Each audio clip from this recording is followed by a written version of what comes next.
খোলাফায়ে রাশেদার সোনালী দিন কেন যে ফিরে আর আসে না, সকলেই পেয়ে তার অধিকার, কেন যে মন খুলে হাসে না। ধুলির আসনে বসে ওমারে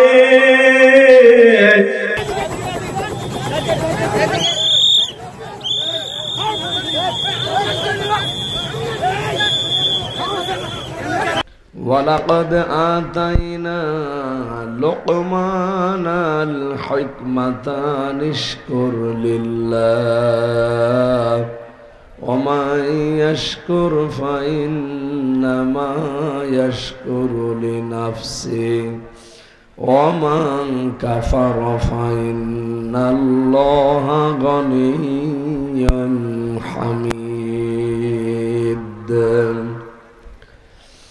وعن أبي هريرة رضي الله تعالى عنه قال قال النبي صلى الله عليه وسلم لا ينظر إلى صوركم وأعمالكم وأموالكم ولكن ينظر إلى قلوبكم ونياتكم إلى آخر الحديث رواه ابن ماجه.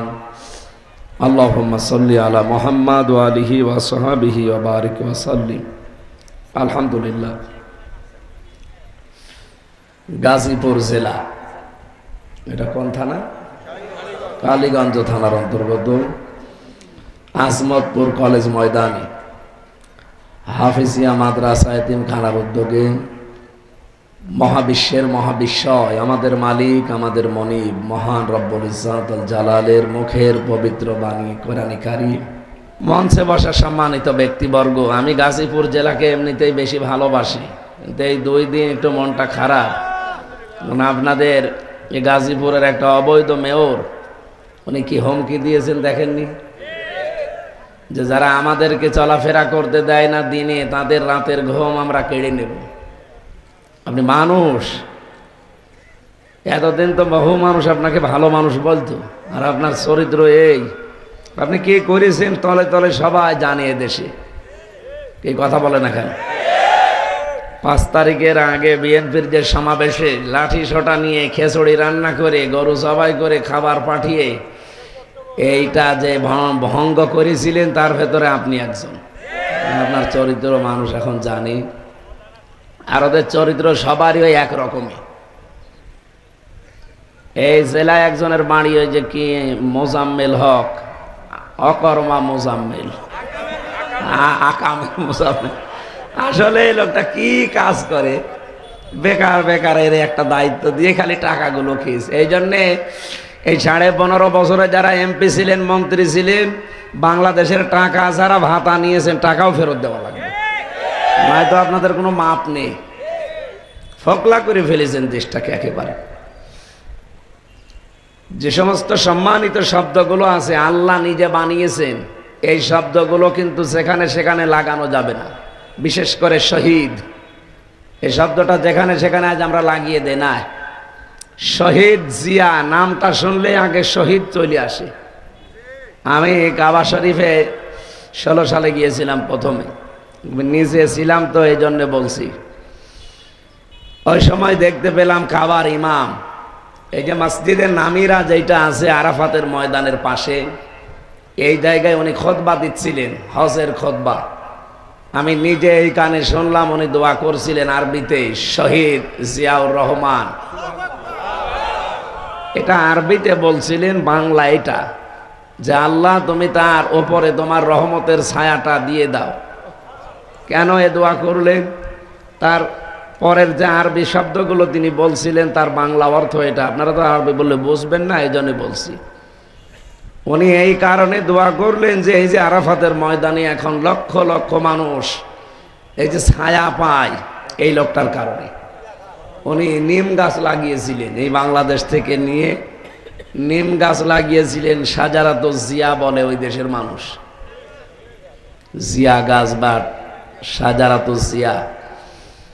ওনার আরবির দুয়ার সারমর্ম বাংলা এইটা দাঁড়িয়েছে, আল্লাহ এই লক্ষ লক্ষ মানুষের মাথার উপরে এই উত্তপ্ত ময়দানে যিনি ছায়ার ব্যবস্থা করলে, তুমি তার মাথার উপরে তোমার রহমতের ছায়াটা দিয়ে দিও। ওই দিন যে কত লক্ষ হাসি ছিল আরাফাতে, সবাই বলেছে আমিন, যারা অন্তত বুঝেছে এই দোয়াটা। আর আমরা তো বলেছি, কারণ আমরা তো নিজেরাই ছায়া পেয়েছি। এই জন্য লোকটার নাম শুনলে দেখেন মানুষ আগে শহীদ বলে, কেউ এমনি জিয়া বলে, শহীদ জিয়া বলে। এই শব্দটা এত দামি আল্লাহর কাছে, কোরআনে কারিমে আল্লাহ 2 জায়গায় ধমক দিয়েছেন মানুষকে, মুখের ওপরে নোটিশ দিয়েছেন। সূরা বাকারা 153 নম্বর আয়াত, ওয়ালা তাকুলু লিমান ইয়াকতালু ফি সাবিলিল্লাহি আমওয়াত। আল্লাহ বলেন যারা শহীদ হয়েছে এদের বলবি না যে মরে গেছে, না, বালা হয়াউন ওয়ালাকিন লা তাশউরুন, এরা জীবিত, তোমরা টের পাও না। মানুষ মুখের পরে চিন্তা ভাবনা করতে পারে হৃদয় দিয়ে, যেহেতু ধারণা আসে মানুষের হৃদয়ে, জনের হৃদয়ের উপরও আল্লাহ নোটিশ দিয়েছেন, ওয়ালা তাহসাবান্নাল্লাযীনা কুতিলু ফি সাবিলিল্লাহি আমওয়াতা। এটা সূরা আলে ইমরান 169 নম্বর আয়াত, 4 নম্বর পারা, 11 নম্বর পৃষ্ঠার 7 নম্বর লাইনে আছে। আল্লাহ বলেন ধারণাও করবি না, মুখ দিয়ে তো বলবি না কোনোদিন যে ওগুলো মরে গেছে, না, শহীদ যারা এরা জীবিত, মুখ দিয়ে বলা যাবে না যে মরে গেছে, ধারণাও করা যাবে না মরে গেছে। বালা হয়াউন, তারা জীবিত, ইনদা রব্বিহিম ইরযাকুন, কিয়ামত পর্যন্ত আমি আল্লাহ নিজে তাদেরকে রিজিক দেই। সুতরাং শহীদ জিয়া উনি কিন্তু সাধারণ না, সাধারণভাবে মারা গেছে। ওনার নাম শুনলে মানুষ এই কথাটা এমনিই বলে। আপনাকে কি আমি টাকা পয়সা দেয় যে বলেন তো শহীদ জিয়া, আপনি এমনিই মুখ দিয়ে বলে ফেলেন। কারণ শহীদ না হলে শব্দ আমরা বলতাম না। কই শেখ মুজিবকেও তো মানুষ মেরে ফেলেছে, কেউ তো বলে না শহীদ মুজিব বলে। আমি আরো অনেককে শুনেছি যে না, ওইভাবে মারা ঠিক হয়নি, অন্তত টুকরো টুকরো করার দরকার ছিল, কারণ যা করেছে ওইভাবে মারা ঠিক হয়নি।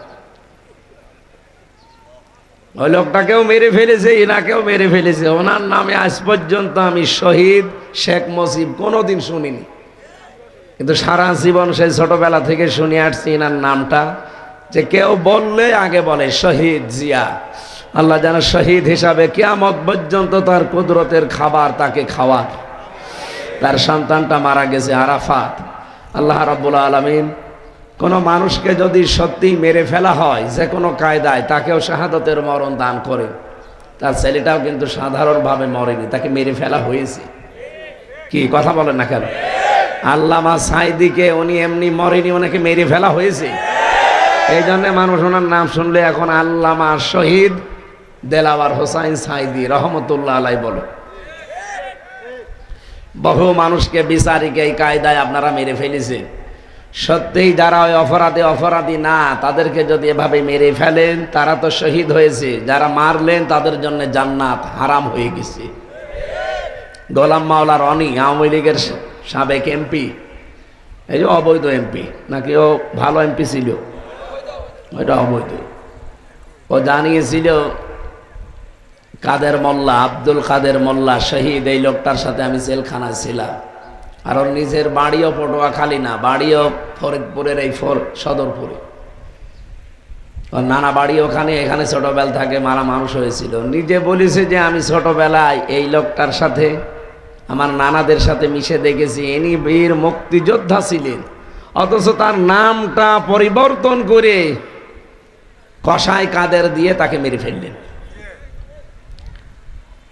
সে যেদিন ফাঁসি হবে, তার স্ত্রী পিয়ারি বলে ডাকতো স্ত্রীকে, সে গিয়েছিল দেখা করার জন্য মাগরিবের পরে, শেষ দেখা। যে দেখছে চা খাচ্ছে, কি গো তুমি এই অবেলায় চা খাও? বলে আজকে রোজা ছিলাম, শুনলাম যে আর 3 ঘন্টা পরে আমার ফাঁসি। তা আমি শেষ খাওয়া খেয়ে নিলাম দুনিয়ার, এ দুনিয়ার খাবার তো আর খেতে পারবো না, আমার আল্লাহর সাথে সাক্ষাতের সময় হয়ে গেছে। স্ত্রী লিখেছে, ওইটা এখনো ইন্টারনেটে ভাসতেছে, 3 ঘন্টা পরে যার ফাঁসি, সে সারাদিন রোজা রেখে ইফতারি করে চা খেয়ে নতুন পোশাক পরে মনে হচ্ছে যে শ্বশুর বাড়ি যাবে। শুনতে যতটা সহজ মনে হচ্ছে, বিষয়টা অত সহজ। আপনাকে যদি শুধু বলিয়ে দেওয়া যায় যে আপনি 10 দিন পরে মরে যাবেন, আপনি এমনি মরে যাবেন। তার মাত্র 3 ঘন্টা পরে সে জানছে যে আমি মরে যাব। কোন রকমের দুশ্চিন্তা শরীরের ভেতরে নেই, চেহারার ভেতরে কোনো ছাপ নেই, একেবারে মনে হচ্ছে উজ্জ্বল চেহারা নিয়ে মালিকের সাথে দেখা করতে যাচ্ছে। এই মানুষগুলোকে আপনারা মেরে ফেললেন। সবচাইতে বড় আশ্চর্য, এখনো পর্যন্ত এরকম একটা মারাত্মক মানুষ, এই পৃথিবীর জন্য মারাত্মক মানুষ 6 জন, তার ভেতরে উনি একজন, এই শেখ হাসিনা। আমি নামটা ধরতেও ঘৃণা লাগে আমার। এখনো কোনো অনুশোচনা আছে?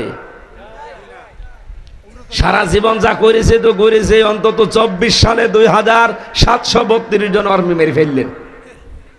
আপনি না মানলে ওগুলো পারতেন, পালিয়েই যখন যাবেন, কয়দিন আগে চলে গেলে তো কিছু হইতো না। চলেও গেলেন, অন্তত আমাদেরকে মেরেও গেলেন। এদেশে এখন এমন ঋণ দিয়ে গেছেন, এখন কেউ জন্ম নিলে তার মাথার উপরে লাখ টাকার উপরে ঋণ। যাওয়ার সময় 14টা ব্রিফকেস নিয়ে গেছেন, সব ছাই ভরা ছিল। বলেন, পাইলটকে জিজ্ঞাসা করেছে ব্রিফকেস উঠেছে, বলছে হ্যাঁ চলো, কারোর সাথে কথা বলেনি।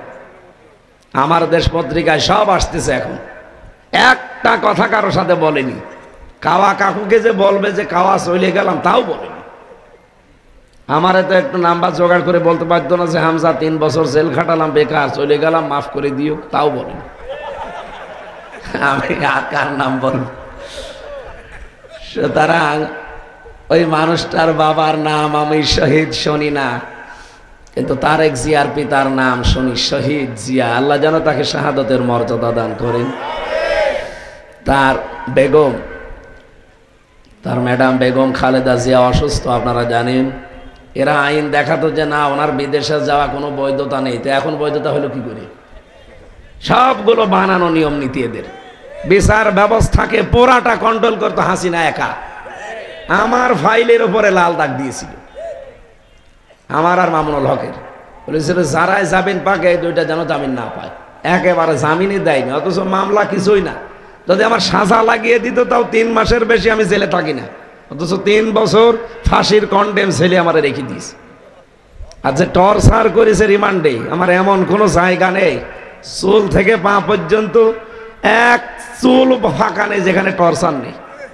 শরীরে জামা কাপড় খোলা যায় না, এই যে কণ্ঠ, শরীর সব নষ্ট করে দিয়েছে শয়তান। এখন আয়না ঘর আবিষ্কার হয়ে কত কিছু দেখা যাচ্ছে না। আমি নিজে রিমান্ডে দেখেছিলাম, এবার চেয়ারে বসিয়ে দেয়। এটা তো বৈদ্যুতিক চেয়ার দেখতে পাচ্ছেন, এখানে শক দিলে কাঁপে। আর আমার যে চেয়ারে নিয়েছে, তো চেয়ারে ভাবে বসিয়ে ক্লিপ দিয়ে আটকিয়ে দিত, পায়ের সাথে, হাতের সাথে, গলার সাথে। ওদের কাছে এমন মেশিন আছে, হাতের আঙ্গুল আর পায়ের আঙ্গুলের সাথে মিল করা। ওটা নিজে আমি দেখেছি। ওরা এভাবে নিয়ে খালি টিপ দেয়, একবারে আপনার 10টা আঙ্গুলের এই যে নখ খুলে চলে আসবে। শুধু নখ খুলে আসলে তো বাঁচা যায় না, ওর উপর আবার লবণ ছিটিয়ে দেয়। আর এই যে বসে আছে চেয়ারে, সব তো আটকানো, শুধু একবার সুইচ টিপবে, 1 মিনিটে 120 বার ঘুরবে। আপনি 1 মিনিট পরে মনে হবে 3-4টে দুনিয়া দেখতে পাচ্ছি। এই ছিল এদের অবস্থান। উনি তো হালকা পাতলা দিয়েছে, আর আমি নিজে, উনি তো ছিল, আমি বাস্তবে সব দেখে এসেছি। আমার উপরে ওগুলো গেছে, এখন আমার নিজের মনে হলে ভয় লাগে। সম্মানিত ভাইরা, আমরা ওই সমস্ত অবস্থাগুলো আর সামনে দেখতে চাই না। দুনিয়া যা হয়ে যায় যা, কয় না, অন্তত আয়না ঘর যেন সামনে আর কেউ তৈরি করতে না পারে।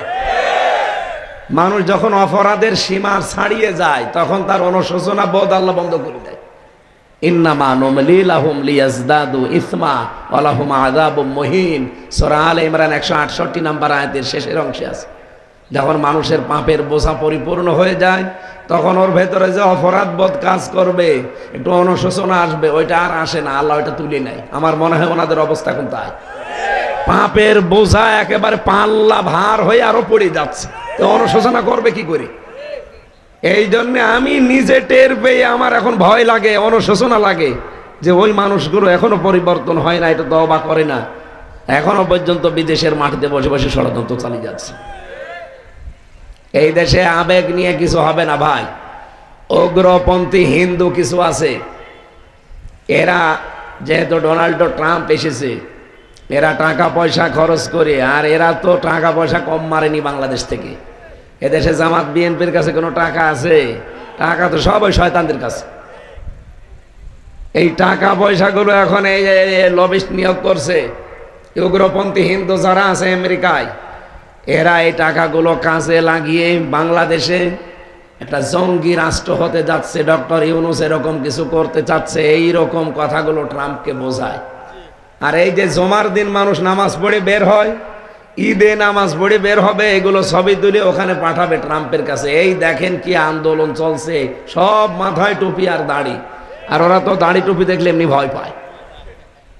এই জন্য ষড়যন্ত্র কিন্তু খুব গভীরে। আর এদেশে এখনো পর্যন্ত বললাম না 1628টা চেয়ারে সবগুলো জালেম তো এখনো যায়নি। কি কথা বলে না কেন? জালেম সব চলে গেছে, এখনো অনেক জালেম আছে। এই জন্যই তো পুলিশের সাবেক আইজি বেনজির কয়েকদিন আগে ঘোষণা দিয়েছে যে এখনো প্রশাসনে আমাদের 100 জনের 90 জন আছে, কোনো চিন্তা নেই, আমরা আবার চেষ্টা করছি ঘুরে দাঁড়ানো। এদেশের মানুষকে যদি হালকা পাতলাও এদের বিবেক থাকে, জয়নুল আবদিন ফারুককে যেভাবে পিটিয়েছে, এটাকে মানুষ মনে করেছিল? তারা পশুর মতো পিটিয়েছে একজন হুইফকে। একটা হুইফকে যদি এভাবে পিটাতে পারে, তা আমাদের ধরলে তো পিটিয়ে মেরেই ফেলত। আমার 11 ঘন্টা টাঙিয়ে রেখেছিল দড়ি দিয়ে। কি করেছিলাম আমি কি আপনি আপনার মেয়েকে তুলে নিয়ে গেছি? আমি জেরা করেছি, আমি মার্ডার মামলার আসামি। কোন কারণে? আমার কাছে অস্ত্র পেয়েছেন। এই সবগুলো হিংসার বশবর্তী হই। এই মানুষটার ভেতরে এত হিংসা, যার ওপরে ওই যে সুরঞ্জিত বাবু বলেছিল না যে বাঘে ধরলে ছাড়ে, ও হাসিনা ধরলে ছাড়ে না। আসলে তাই, খালেদা জিয়াকে ধরেছিল তো, এই কারণে যেতে দেয়নি। এখন দেখেন ঠিক মতো গেছে, অন্তত ম্যাডাম এখন সুস্থ, আবার যেন সুস্থ হয়ে দেশের মাটিতে ফিরে আসে। তার ছেলেটা অনেক দিন বাইরে, আল্লাহ যেন তাকেও ফিরিয়ে নিয়ে আসে, বলেন আমিন। আমি বহুদিন তারেক জিয়া সাহেবের পিএস অপু ভাইয়ের সাথে ছিলাম, 3 বছর একাধারে। তার কাছ থেকে আমি যা পেয়েছি বলার মতো না। এই জন্যে বিভিন্ন অনুষ্ঠানে এবং তাহাজ্জুদের নামাজেও আল্লাহর এই বান্দার জন্য আমি দোয়া করি মন থেকে, আল্লাহ অপু ভাইকে যেন সত্যিই মাফ করে দেয়। সম্মানিত ভাইরা, আমরা আজকে আপনারা লিখে দিয়েছেন সূরা লোকমানের 2য় রুকু থেকে আমার আলোচনার বিষয়। এখানে দেখলাম প্রত্যেকের আলোচনা আলাদা আলাদা দিয়েছেন বিষয়গুলো। হ্যাঁ, আমরা নির্ধারিত বিষয়ে কথা বলছি। এবার সূরা লোকমান, কোন সূরা? এই পৃথিবীতে 3 জন মানুষকে আমার আল্লাহ সবচাইতে বেশি কালো বানিয়েছিলেন। এদের মতো কালো মানুষ দুনিয়ায় আর আসে না। 1 নম্বরে হযরত লোকমান, 2 নম্বরে হযরত বেলাল, 3 নম্বরে হযরত মাহসা রাদিয়াল্লাহু তাআলা আনহু। এটা হযরত ওমর রাদিয়াল্লাহু তাআলা আনহুর বাড়ির কাছের মানুষ ছিলেন। তো এই 3 জন মানুষের মর্যাদা আল্লাহর কাছে এত বেশি হয়ে গেছে, চেহারার দিকে আল্লাহ তাকান নাই। ইন্নাল্লাহা লা ইয়ানজুরু ইলা সুওয়ারিকুম ওয়া আমওয়ালিকুম, অবশ্যই আল্লাহ তোমাদের চেহারার দিকে, সম্পদের দিকে তাকান না। ওয়ালাকিন ইয়ানজুরু ইলা কুলুবিকুম ওয়া নিয়াতিকুম, আল্লাহ অবশ্যই তোমাদের চেহারার দিকে তাকান না, সম্পদের দিকে তাকান না। আল্লাহ তাকান শুধু তোমাদের কলবের দিকে। কার কলবটা কত পরিষ্কার আছে আল্লাহ এইটা দেখতে চান, আর কার নিয়ত শুদ্ধ আছে এইটা আল্লাহ দেখতে চান। যে 3 জনের নাম বললাম, হযরতে বেলাল, হযরতে মাহজা আর লোকমান, 3 জনের চেহারা ছিল কালো, অন্তর ছিল ধবধবে সাদা। আর সাদা অন্তরের মানুষগুলোকে আল্লাহ তার বানানো জান্নাত দান করবেন। আল্লাহ যেন আমাদের অন্তরকেও ধবধবে সাদা বানিয়ে দেন, হযরতে বেলালের মতো, বলেন আমিন। লোকমান তিনি নবী ছিলেন না, একজন আল্লাহর বুজুর্গ বান্দা ছিলেন, অথচ কোরআনে কারিমে আল্লাহ 34টা আয়াত তার নামে নাযিল করেছেন। কয়টা? লোকমানের নামে আল্লাহ রাব্বুল আলামিন এমন এমন তথ্য এই সূরার ভেতরে তুলে ধরলেন, কিয়ামত পর্যন্ত হয়তো আমরা থাকবো না, কিন্তু এই সূরা লোকমান থাকবে। আজ 1400 বছর তার আলোচনা চলছে, মানুষ এখান থেকে অনেক শিক্ষাও নিচ্ছে। কিয়ামত পর্যন্ত যারা আসবে তারা সূরা লোকমান থেকে শিক্ষা নিতেই থাকবে। কি করেছিলেন তিনি? আল্লাহ পাক এবার বর্ণনা দিচ্ছেন, ওয়ালাকাদ আতাইনা লোকমানাল হিকমাতা আনিশকুর লিল্লাহ, অবশ্যই আমি আল্লাহ লোকমানকে জ্ঞান দিয়েছিলাম, হিকমত দিয়েছিলাম, আনিশকুর লিল্লাহ, আর বলেছিলাম যে আমি আল্লাহর শুকরিয়া আদায় করো। এখান থেকে শিক্ষা পাওয়া যায় যারা জ্ঞানী তারা আল্লাহর কাছে মাথা নত করে। তাহলে ওইটাই আসল জ্ঞান, যে জ্ঞানী আল্লাহর কাছে মানুষকে ছোট করে দেয়। আর ওইটা জ্ঞান নয় যে জ্ঞানের কারণে মানুষ অহংকারী হয়ে যায়। আনিশ করলে কোন মানুষ যদি অমাইয়াশকর ফাইন্নামা আয়াশকরু লিনাফসি, কেউ যদি শুকরিয়া আদায় করে ছোট হয় আল্লাহর কাছে, সে যেন তার নিজের জন্যে শুকরিয়া আদায় করে, তার নিজের জন্যই ভালো করে। রব্বুল আলামিন সূরা আর-রুমের ভেতরে 44 নম্বর আয়াতের শেষের দিকে এটা পাবেন, অমান আমিলা সলিহান ফালিআনফুসিহিম ইয়ামাহাদুন। কোন মানুষ যদি দুনিয়ায় ভালো কাজের আঞ্জাম দেয়, সৎ কাজ করে, নেক কাজ করে, সে যেন নিজের জন্য তার জান্নাতের আবাস তৈরি করে রাখে। বলেন সুবহানাল্লাহ। এজন্য আমরা যে জ্ঞানী এটার প্রমাণ হবে যদি আমরা আল্লাহর শুকরিয়া আদায় করি। কার? আমান কাফারা, কেউ যদি কুফরি করেন, ফাইন্নাল্লাহা গনিয়্যুন হামিদ, আমার আল্লাহ পাকের কোনো ক্ষতি নেই, তিনি ছোট হবেন না, তার কোনো সমস্যাও নেই, কারণ তিনি গনি, তিনি হামিদ, তিনি একদিকে প্রশংসিত আর একদিকে তিনি ধনী। আমরা আল্লাহর প্রশংসা না করলে তার ক্ষমতা কমে যাবে, বিষয়টা এরকম।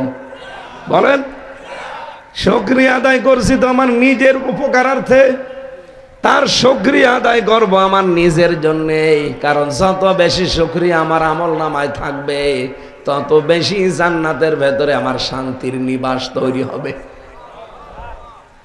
হযরত লোকমানের এখান থেকে তাহলে প্রথম শিক্ষা পেলাম কি, জ্ঞানী যারা হবে মানুষগুলো আল্লাহর কাছে ছোট হবে, এদের ভেতরে অহংকার জায়গা পাবে না। সুতরাং এই যে 15.5 বছর আমরা দেখেছি কি অহংকার নিয়ে তারা কথা বলতো, কি দাপট তাদের। সব চাইতে আমি বেশি এর আগে বুঝতাম না, রিমান্ডে 20 সাল থেকে বহুবার ওরা আমার রিমান্ডে নিয়ে গেছে, 20 থেকে এই 23-এর একেবারে ডিসেম্বরের 8 তারিখ পর্যন্ত।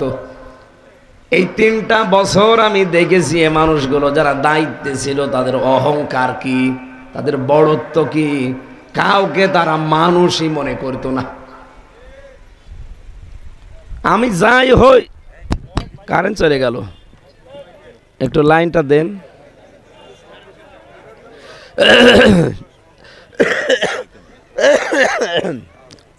জেনারেটর আছে না? দেন, তাড়াতাড়ি দেন।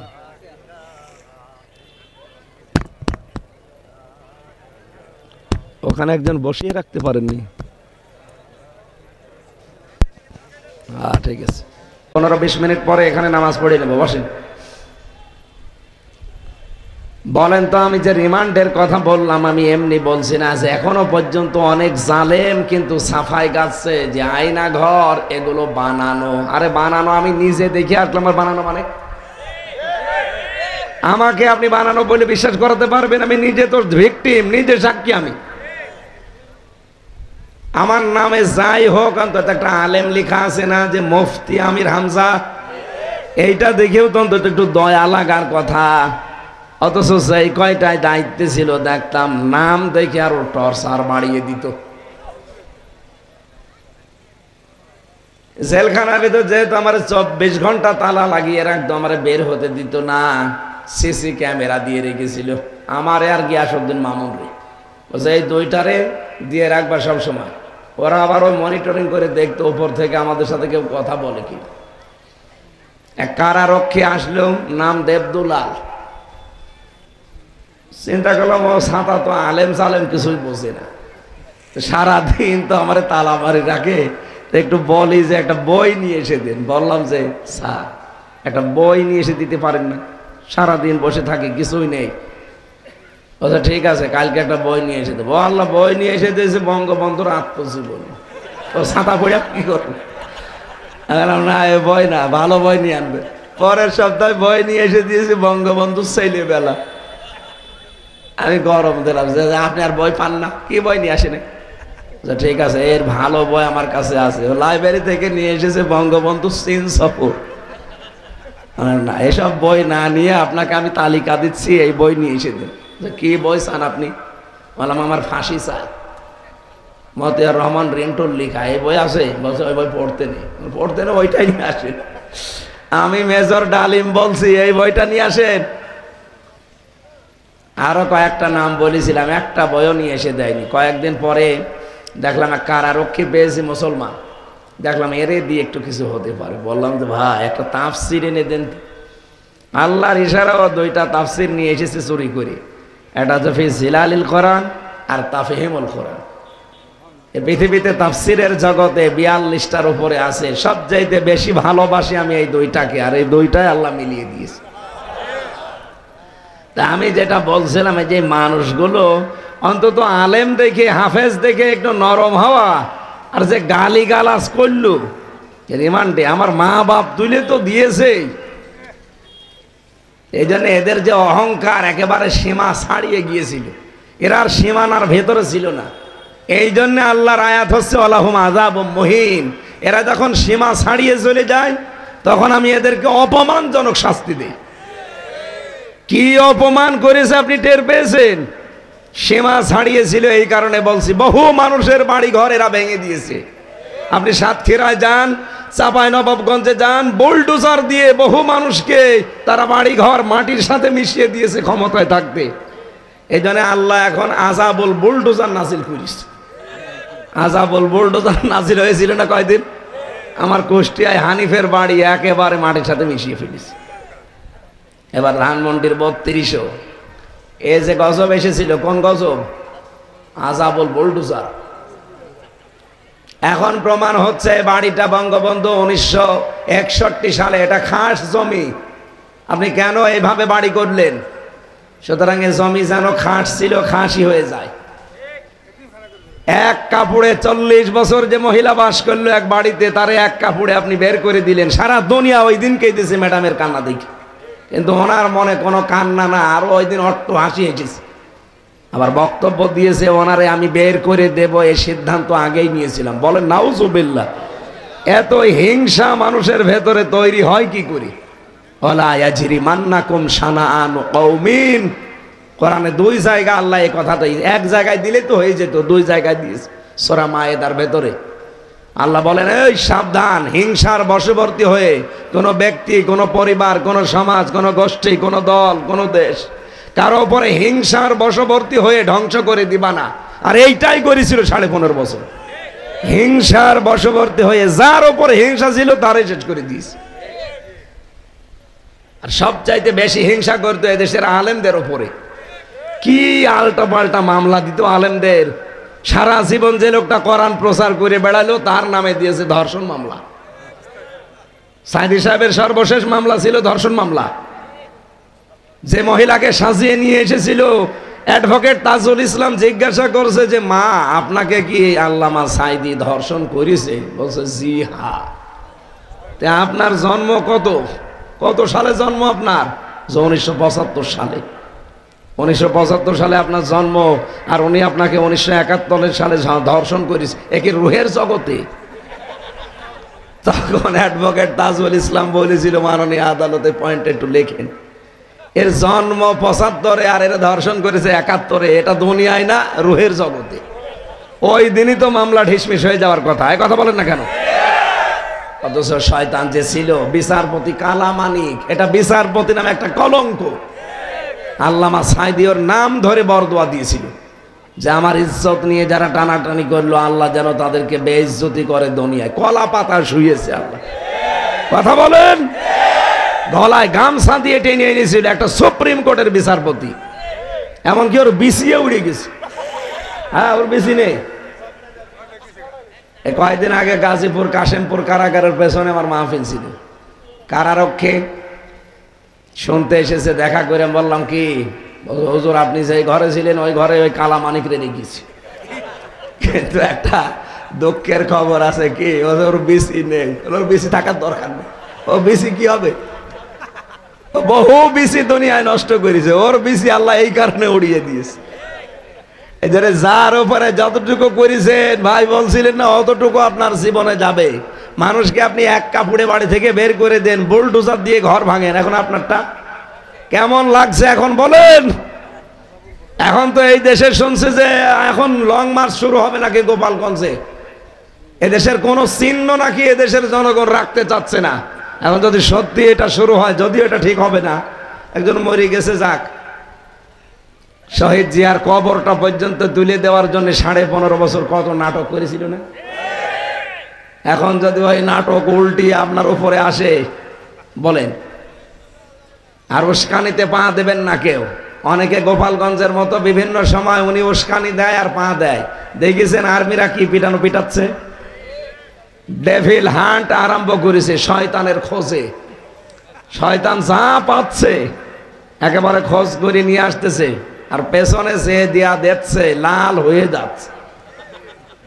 গোপালগঞ্জে ওই যে একবার দিয়েছিল না, উস্কানিতে পা দিয়ে ইউনূসের বিরুদ্ধে লিখেছিল, এমন দিয়া দিয়েছে আর্মিরা।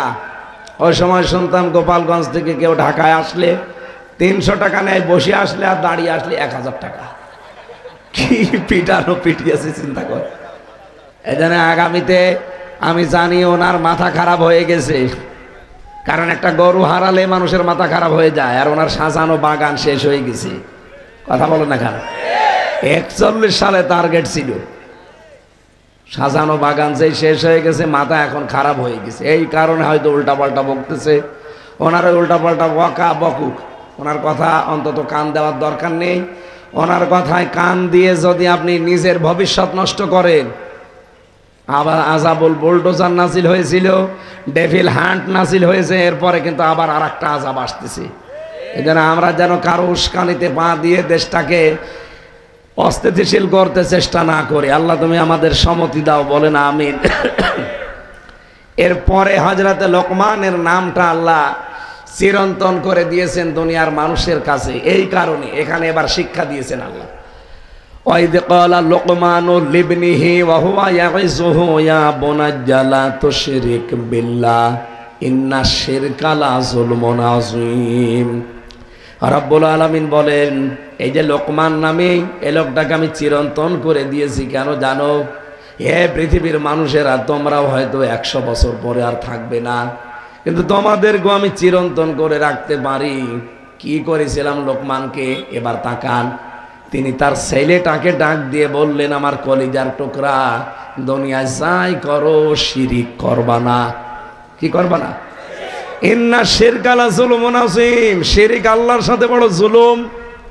আল্লাহ পাক বলেন, কথাটা আমার এত বেশি পছন্দ হয়েছে। লোকমান তার সন্তানকে পরিচয় করাচ্ছে আমি আল্লাহর সাথে, আর আমি আল্লাহ নিজে তামাম দুনিয়ার সব সন্তানকে পরিচয় করিয়ে দিলাম মা বাবার সাথে। লোকমান যেহেতু বাবা ছিলেন, সন্তানকে পরিচয় করিয়েছে কার সাথে?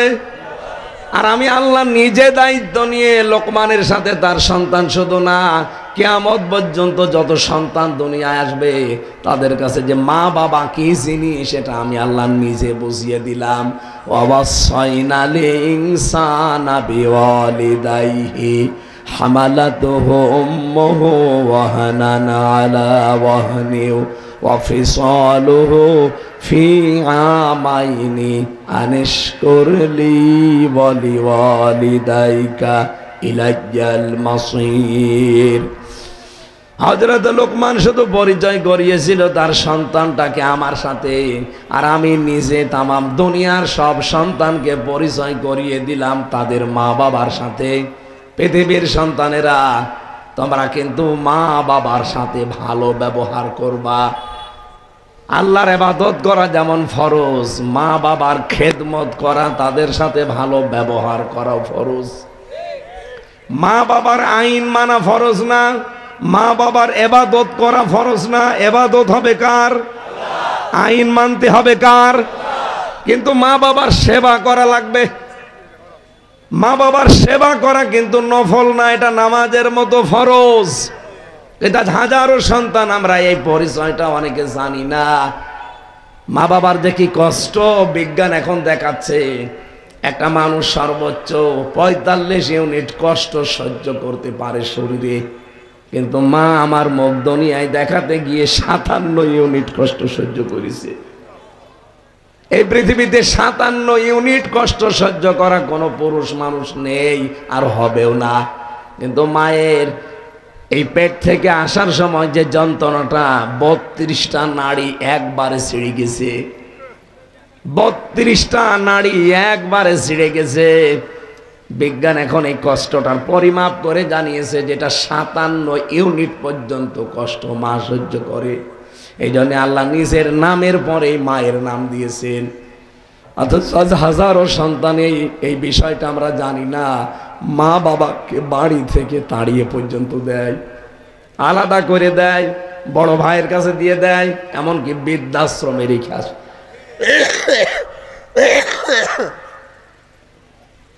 দুনিয়াতে যদি আপনি সম্মান চান, পৃথিবীর ময়দানে যদি মর্যাদাবান হতে চান, অর্থ সম্পদের মালিক হতে চান, মাস্ট বি আপনাকে মা বাবার সেবা করা লাগবে, তাদের বাধ্যগত থাকা লাগবে। যদি আমরা অনেক সন্তান স্ত্রীর কারণে পারি না, এক কথা বলছে না কেন? অনেক বউ এমন আছে শুধু বারবার ঘ্যানর ঘ্যানর করতে থাকে যে বুড়ো বুড়িকে আলাদা করে দাও। আপনি নিজের মা বাবা হলে পারতেন কথা বলতে। সম্মানিত মা বোনেরা, বিভিন্ন জায়গায় যারা বসে আছেন, খালি নামাজ পড়া, রোজা রাখার, কালো বোরকা পরা ইবাদত না, শ্বশুর শাশুড়িকে নিজের মা বাবার মতো মনে করা ইবাদত। এক কথা বলেন না কেন?